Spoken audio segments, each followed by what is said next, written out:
The shocking truth about the firing of Brandon Hyde has been revealed, as the general manager Mike Elias reveals massive changes coming to the ball club after a disappointing start to the 2025 season.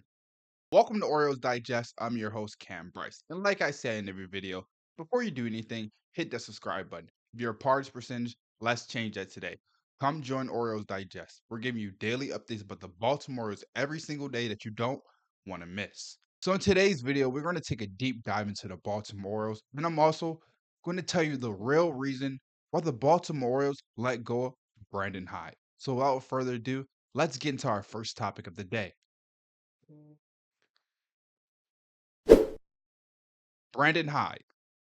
The real truth, Brandon Hyde. The real reason why the Baltimore Orioles fired Brandon Hyde was to make a statement move. Honestly, what manager is going to be a very good baseball team when you have Cade Povich, who's unproven, Sagano, who came from Japan, but is not proven in MLB, Zach Eflin, who is a good 2 or 3 in a really good starting rotation. He could never be a 1. Grayson Rodriguez, who injury concerns, you never know, and then Kyle Gibson, who you just picked up off the street. Do you really think Brandon Hyde was ever going to go to the playoffs with this team? Now, why did Mike Elias not go out, sign the ace?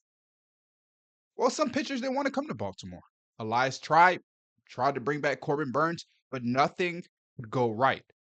And everything that's going wrong with the Baltimore Orioles is here. It's all mental. Adley Rutschman, Gunnar Henderson, Zach Eflin, Félix Bautista, Gunnar Cano, Ciano Perez, who we hope that will have a bounce back year, and he struggled this year badly to the point where he's about to get DFA'd. And we can't DFA anyone because the Baltimore's don't have any spots available. This team is just not as talented as we thought. And we've put so much hate and blame on Brandon Hyde. But what about the players? Players don't show up. If the players don't show up, how can you win games? Before Brandon Hyde can even make adjustments, the score is already 3-0 in the bottom of the first inning. Because the Baltimore's have given up a 2-run home run and an RBI double in the top of the first. Eflin's or wherever pitcher Pavich, Sagano's on the mound, they're already at 50, 45 pitches. You put Brandon Hyde in a position, oh, I have to go to Charlie Morton, or I have to go to someone like Keegan Aiken that can give me long relief. And then when those guys come up, oh, we don't have no one else to be as dominant. It's like the whole energy for this team is just gone. When you watch this team play, even yesterday, top of the first inning, there was a deep fly ball hit to center field. Cedric Mullins tracked it wrong. When does Cedric Mullins ever track a fly ball in center field wrong? Let's think of it that way. Baltimore's are not a good team. And it's not mostly because of Brandon Hyde. The truth is, Mike Elias is making a statement. Elias is on the hot seat, actually. Rubenstein, owners, everyone, shareholders are looking down at Mike Elias like, what happened? How do you go from one of the most talented teams, the most talented offense in baseball, to one of the worst offenses and the worst teams in baseball? I don't care that you didn't go out and get a free agent pitcher. Your offense stayed the same. You added a guy like Tyler O'Neill, who is now in his second IL stint of the season. And it's the same thing he dealt with the Boston Red Sox over the course of his career in Fenway. So it's not Brandon Hyde's fault. It's mostly the players' fault. Adley Rutschman. We've talked about Adley so much. We've talked about him as the focal point. I've talked about how he struggles is affecting the whole team. At this point, Adley has to be sent down. An example has to be made. Bring Samuel Basallo up. The season's already over. Who cares? Nobody's going to hurt his development process. Let's see what we have in these young players. Because this season's gone. There's no going back. The way that this team's playing, there's no way this team can go out and win 15, 20 straight games and somehow just be floating about 500 and try to get their way to the AL. The Royals, the Tigers, the Nationals, the Athletics, the Yankees, Padres, all these teams that have young talent like the Baltimore Orioles, better. And why? Because they have a better formula. Baltimore's thought they had it. They thought they had the amazing formula. Okay, we're going to draft all these players. We're going to slowly rank them through the minors. And when they get the opportunity, we're going to put these guys all at the MLB level at the same time. And we're going to be a very young, exciting team who hits a lot of home runs, steals a lot of bags, and strikes out a lot of batters. Nope. The opposite is you strike out a lot of batters. You don't steal bases. You don't hit home runs. And it's the fact that this Baltimore's team is just not as good as we all thought it was. And the truth hurts. There is also truth that Brandon Hyde was the main reason this.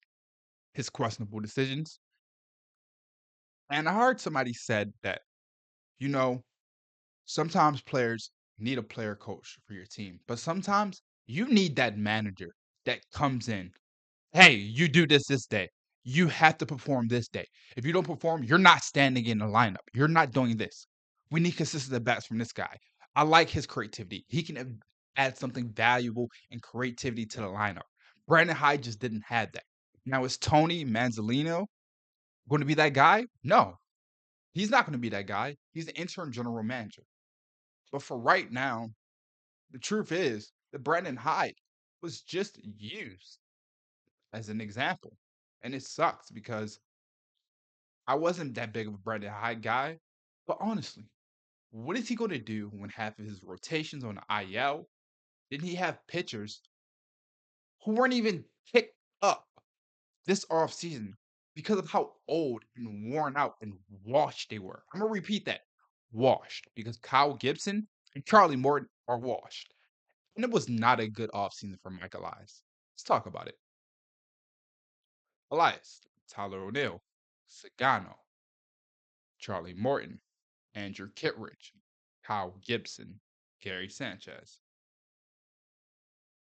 Where's Gary? Kyle Gibson's DFA'd. That's 0 for 2 right there. Tyler O'Neill, he's hurt. That's 0 for 3. Kittredge, hurt, recovering. That's 0 for 4.